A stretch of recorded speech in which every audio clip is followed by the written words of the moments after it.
চাঁদের সাথে রাইতে পিরিতি হইলে জোছনা ছড়ায়, মাটির সাথে পানির পিরিতি হইলে কাদাতে চড়ায়।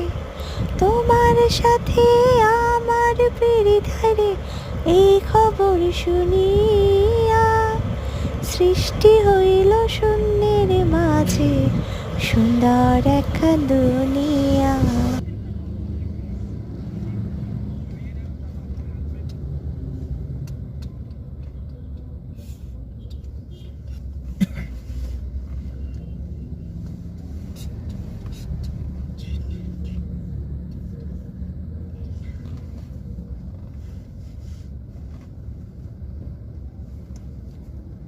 Thank you.